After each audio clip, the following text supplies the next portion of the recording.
mga bossing, welcome back to my channel.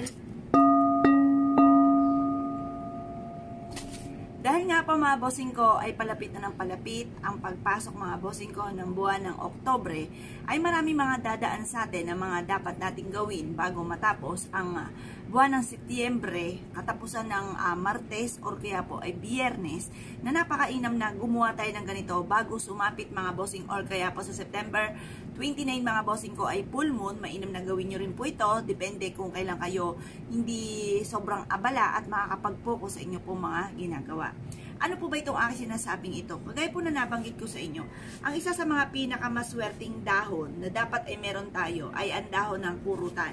Ito pa mga bossing ko ay amazing dahil kapag po ito ay pinsil nyo ng pinsil na ganyan, nilamukos nyo ng ganyan, instead na siya po mga bossing ko ay nadudurog, hindi po siya nadudurog. Pag mas na mabuti, sa ordinaryong dahon mga bossing ko, kahit yan po ay ganyan ninyo, konting ganyan nyo pa lamang or nadali nyo lamang, durog na kaagad at nagiging pulbos pa. Pero sa dahon ng kurutan ay napakatibay po nito. Inihahalin tulad po ito mga bossing ko sa lakas ng ating pangangatawan, ng ating resistensya para magkaroon tayo ng mahabang buhay. Saan man kayo tutungo, hindi kayo madadali ng mga negatibo na hindi nyo nakikita. Yung mga masamang espiritu, yung mga ganon na didikit sa inyo, hindi po yan lalapit sa inyo at matatakot pa yan sa inyo mga bossing. Hindi ka lalapitan ng mga ganyan, hindi susunod sa inyo mga bossing ko dahil meron kayong pangontra na napakabisa ng dahon ng kurutan. Ito pa mga bossing ko ay isa rin sa mabisang proteksyon pagdating sa usapin ng kalamidad. Para hindi ka kinakabakabahan mga bossing ko dahil sa mga kaganapan na nagaganap sa atin sa kasalukuyan. Or kaya po kung anumang panahon na halimbawa kayo po ay itong mga panahon ito yung nakakaranas ng ganyan. Hindi naman natin masaklaw ang nakaganapan ng kalamidad mga bossing ko na maaaring may mga darating pa. Wag naman mga bossing, mainam meron kang ganito para kayo ay may proteksyon. Ngayon pa mga bossing, ito po ay panghakot din ng swerte. Pampaswerte rin po ito sa pangkalahatan. Pangkalahatan po ito mga bossing, proteksyon para hindi ka lapitan ng mga masamang espiritu, hindi ka talaban ng mga sumpa, kulam, or kaya pa yung mga palipad hangin, yung mga negatibong enerhiyang yan, hindi yan tatalab sa inyo. May mga taong may masamang intensyon, hindi rin po tatalab sa inyo.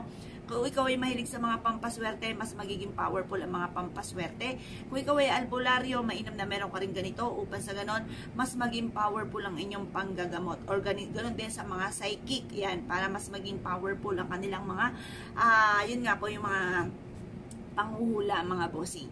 Ngayon po mga bossing, mainam po na meron tayong ganito mga bossing ko ng dahon ng kurutan.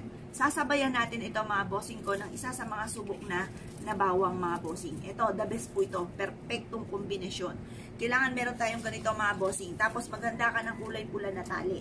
Yan, tatalian lang po natin sila mga bossing. Ito po isa sa mga subok na napakaswerte.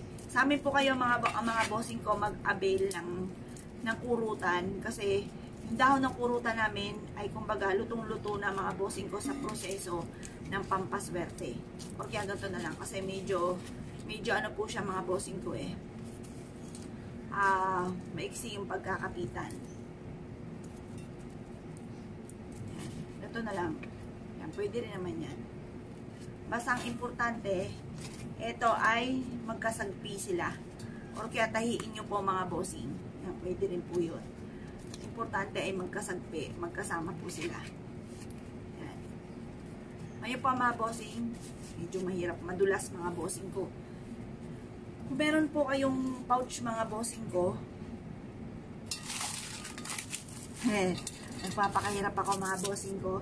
May pouch naman tayo dito mga bossing ko. Meron tayong pouch ng ganito. Ganito na lang po ang gawin po ninyo. Bukod dito sa tali, pwede rin naman mga bossing, madulas lang kami ko kasi kakalotion ko lang po. Yan, dito nyo siya ilalagay. Kasi ang bawang mga bossing ko ay perfectong kombinasyon po itong dalawang ito para hindi kayo lapitan ng mga kamalasan. O kaya, para hindi siya makuyupit, pwede rin naman ang ganito. O pwede rin naman tupin na natin. Yan. Kahit anong gawin tupin nyo po dyan, hindi po yan mawawasak mga bossing. Perfectong kombinasyon ito. Para kahit anong mga kalamidad man ang dumating, hindi kayo mapapahamak. Ito po yung ating kurutan mga bossing yan. Ito yung dahon ng kurutan. Ang kurutan mga bossing ko, swerte ito sa lahat. Ultimo nga, halimbawa, ikaw ay mananaya, negosyante, para lagi kang panalo sa hamon ng buhay, hindi ka mapapahamak, the best po ito. Kaya pwede rin naman itong isabit sa inyo pong main door, or kaya po mga bossing, dalhin kahit saan kayo magtungo. Meron din kaming ganito. Kung gusto niyo sa amin mismo magmumula itong bawang, ganoon din po itong ating kurutan na nakalagay sa pouch ng ganito.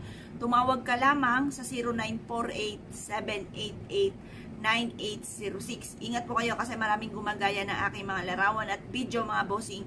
Sa nag-iisang contact number na yan, dyan na lang po kayo kumontak. Or kaya sa isang personal account ko mga bossing ko na 0961-097 0191. Ayan, ako mismo mag-a-assist po sa inyo dyan. Or kaya sa isang contact number namin sa amin pong mga pampaswerte na nag-iisa lamang na 0948-788-9806. Yan.